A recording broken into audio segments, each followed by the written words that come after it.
வணக்கம். இது வெற்றி முரசின் செய்திகள். செய்திகளோடு இணைந்திருக்கும் நான் நவரத்னம் சுரேஷ்குமார். வட்டவள்ளை போலீஸ் பிரிவுக்கு உட்பட்ட குயில்வத்தை பிரதேசத்தின் எரிபொருள் நிரப்பு நிலையத்திற்கு முன்பாக ஆர்ப்பாட்டம் ஒன்று இடம்பெற்றது. இந்த ஆர்ப்பாட்டத்தில் தோட்ட தொழிலாளர்கள், இளைஞர்கள், நலன் விரும்பிகள் என பலரும் கலந்து கொண்டனர்.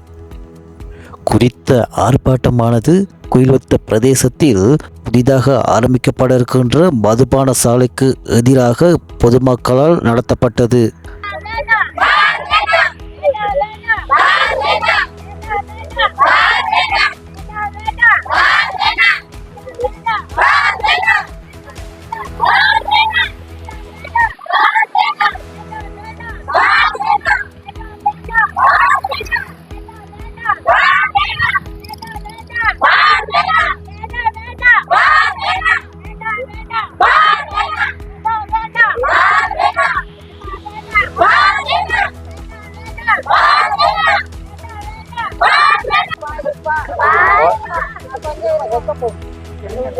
இந்த 320 ரொசல பிரிவில் வந்து ஏற்கனவே 3 பார் இருக்குது.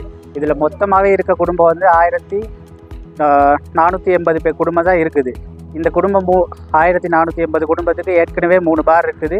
இது போதுமானதாக இருக்குது. இவங்க இதிலே இருக்க பிரச்சனையை மக்களால் தீர்த்து கொள்ள முடியாமல் இருக்கிறாங்க. இந்த நிலைமையில் இந்த டீ கப்ங்கிறது வந்து குயில்வத்தைக்கு மத்தியில் இருக்குது. பாடசாலை குழந்தைகளும் போயிட்டு வராங்க, பெண்களும் வேலைக்கு போகிறாங்க. அப்போ இவங்களுக்கு வந்து இது இடையூறாக இருக்கும் அப்படின்ற ஒரு காரணத்துக்காக இந்த பார் போட வேணாம் அப்படின்னு நாங்கள் கடைசி வரைக்கும் போராடுவோம். விருப்பம் இல்லை.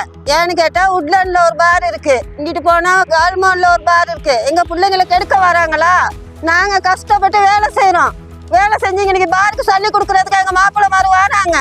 அதுக்கெல்லாம் ஒத்துழைக்காது. இங்கேனும் பாரே வேணாம், எங்களுக்கு பார் வேணான்னு தான் நாங்கள் முடிவு எடுத்திருக்கோம். இன்னைக்கு வேணும்னா ஒரு கடையை போடுங்க, ஒரு புட்செடியா போடுங்க, இல்லை பிள்ளைகளுக்கு பாடசாலை ஒன்று திறந்து கொடுங்க. அவ்வளோதான் எங்களுக்கு தேவை. பார் தேவையே படாது. எங்கள் ஆம்பளைங்களை கெடுக்கிறதுக்கு இங்கே கொண்டு வந்து பார் போடுறீங்களா? நீங்கள் வேணாம், எங்களுக்கு பாரே வேணாம்.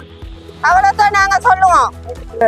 ஒரு நல்ல ஒரு ஹோட்டல் கொடுக்கலாம், ஒரு ஃபார்மசி போடலாம், ஒரு பேங்க் போடலாம், நல்ல ஒரு பாடசாலை ஆரம்பிக்கலாம், நல்ல ஒரு நிறுவனமாக இன்றைக்கி ஆரம்பிக்கலாம், ஒரு பேங்க் போடலாம். அதை விட்டுட்டு இப்படி நம்மளோட சமுதாயம், குயில்வத்த சமுதாயத்தை வீணாக்குறதுக்கு இப்படியாப்பட்ட ஒரு பாரை நாங்கள் 2023 பெரிய ஒரு நாங்கள் ஆர்ப்பாட்டம் செஞ்சு இதை தடுக்கணும்னு நாங்கள் செஞ்சுருந்தோம்.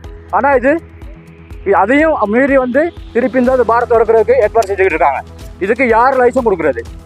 இது யார் மூலியமாக செய்யப்படுது? இதுக்கு யாரை உணர்ந்து போகிறாங்க? மலையகத்தின் பிரதான நகரமான ஹட்டன் நகருக்கும் கினியத்தன நகருக்கு இடையில் 10 மதுபான சாலைகள் அமையப்பட்டிருக்கின்றது.